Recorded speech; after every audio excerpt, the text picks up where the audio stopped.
Iván Márquez y Rodrigo Granda. Luego, en marzo de 2008, con la muerte de Raúl Reyes y el decomiso del computador que habría salido directamente de la Embajada de Venezuela en La Paz. La adquisición interesó a la prensa peruana por la presunta participación de un exfuncionario del gobierno de Perú, Carlo Tomasio Lombardi, quien actuaría como representante de la empresa fabricante del material de defensa. La República de Norcorea, Siria y Venezuela. Esa es la lista de los únicos 6 países del mundo calificados por el Departamento del Tesoro de los Estados Unidos como no cooperadores en la lucha contra el terrorismo. Venezuela aparece allí por 4º año consecutivo. Y es que, según el gobierno estadounidense, nuestro país tendría relaciones con organizaciones terroristas como las FARC y Hezbollah.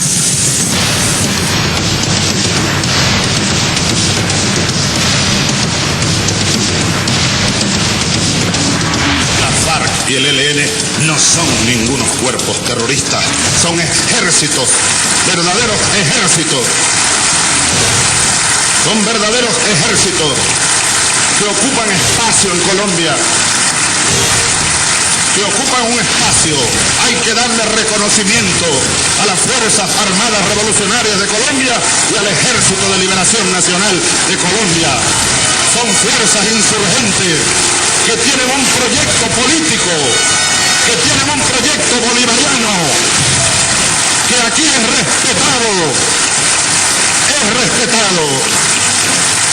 Pido a Europa que retire a la FARC y al ELN de la lista de grupos terroristas del mundo, porque eso tiene una sola causa, la presión de los Estados Unidos. La presunta relación entre el actual gobierno venezolano y la guerrilla de las Fuerzas Armadas Revolucionarias de Colombia ha salido a relucir en varias oportunidades. En noviembre de 2007, el presidente Hugo Chávez se reunió en el Palacio de Miraflores con emisores de las FARC para hablar sobre el canje humanitario. Entre los presentes, los guerrilleros de del líder guerrillero, se conocieron presuntas cartas que hablarían incluso de un financiamiento por parte del gobierno venezolano a estos grupos irregulares. Un presunto logro del encuentro Chávez-FARC.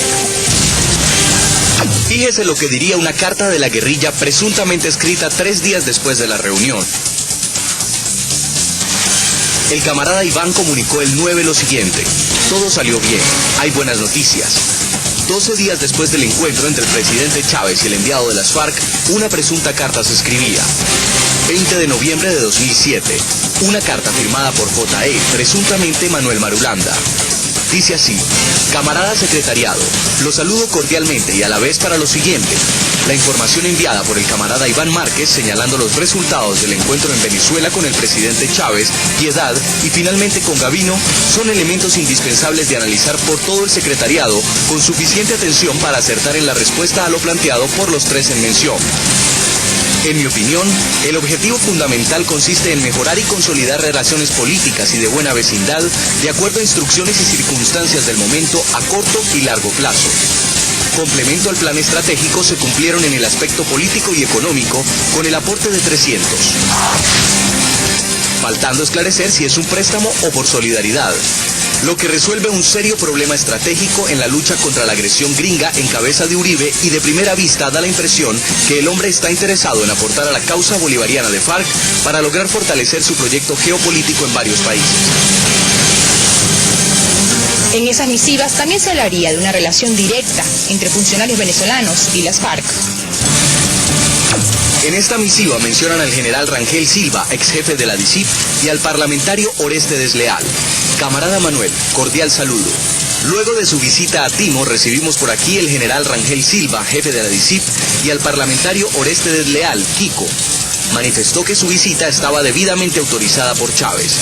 En varias de estas presuntas cartas también se nombra a Rodríguez Chacín y a unos generales de apellido Alcalá y Carvajal. Cartas cuya información, según la propia Interpol, sería auténtica. Interpol concluye que no hubo ningún tipo de alteración, repito, ninguna alteración de los datos de la evidencia computacional siguiendo a su incautación el 1 de marzo de 2008 por parte de las autoridades colombianas. Pero las cartas no sería la única relación entre las Fuerzas Armadas Revolucionarias de Colombia y el gobierno venezolano. En septiembre de 2008, el Departamento del Tesoro de los Estados Unidos acusó a 3 venezolanos, entre ellos un funcionario del gobierno, de ayudar en forma material las actividades de las FARC relacionadas con el tráfico de sustancias estupefacientes. Hugo Armando Carvajal Barrios, actual director de Inteligencia Militar. Jesús Rangel Silva, exdirector de la DICIP, y Ramón Rodríguez Chacín, exministro de Interior y Justicia. Nombres que curiosamente se repiten. 3 personas relacionadas con el gobierno venezolano que pasaron a engrosar la lista negra de los Estados Unidos. En julio de 2009, una revista especializada en temas de inteligencia reportó la incautación de armamento sueco en poder de la guerrilla de las FARC. Entre las incautaciones, un número indeterminado de lanzacohetes AT-4 fabricados por la compañía Saab Bofors Dynamics. La empresa fabricante identificó las armas como parte de un lote enviado a Venezuela en la década de los 80. El presidente venezolano Hugo Chávez aseguró que el armamento incautado había sido robado por las FARC en el asalto al puesto de Cararabo en el año 95. Sin embargo, reportes de la época y testigos de la conocida masacre de Cararabo aseguran que quienes realizaron este ataque no fueron miembros de las FARC. Teníamos que avanzar, motivado que vimos aproximadamente, calculo yo, unos 80 hombres uniformados de verde, presuntamente del Ejército de Liberación Nacional, con pasamontañas, armamento largo. Las armas que se incautaron, lógicamente el ELN se las llevó la mayoría. Entre ellos estaban unos lanzadores de AT-4. Pero el ELN y no las FARC. El ELN y no las FARC. Eso debe quedar perfectamente claro. Entonces, ¿cómo llegaron esas armas a manos de las FARC? Una pregunta sin respuestas. En los últimos años han sido varias las denuncias en torno a la presencia de miembros de las FARC en Venezuela y de la presunta colaboración de funcionarios venezolanos con la guerrilla. En un principio siempre procedimos con toda la buena fe. Le dimos información al presidente Chávez con mucha exactitud de los campamentos de la FARC en el Perijá. Yo le llevé esa información, se la entregué. Campamento a 13 kilómetros de la frontera con Colombia en el Perijá, donde estaba Iván Márquez. Dimos información del narcoterrorista Varela, que estaba en Venezuela, etc. Bueno, uno entiende cuando estos bandidos van a un país y se esconden allí sin consentimiento de ese gobierno.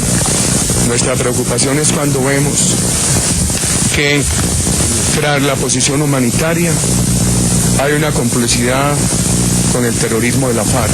Una cosa es la gestión humanitaria, que siempre hemos agradecido. Otra cosa es tener complicidad y incurrir en el delito de albergue y en el delito de financiación de genocidas. Varios son los casos de presencia de miembros de las FARC en territorio venezolano.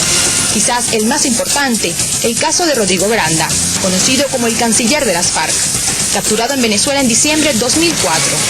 En el momento de su detención, Granda tenía identificación venezolana. Fue nacionalizado, según esta Gaceta Oficial, el 9 de julio del año 2004. Se habla de presencia de irregulares en Venezuela. Yo no tengo ninguna duda que en territorio tachirense hay grupos armados de origen colombiano, provenientes de la guerrilla, los que están de manera abierta, a la luz del sol, pasan por las carreteras en grupos de 80, de a 100, caminando, y todo el pueblo los ve y los percibe en estos municipios: Francisco de Miranda, municipio Sucre, municipio Fernández Feo, municipio Rafael Urdaneta, municipio Junín del estado Táchira.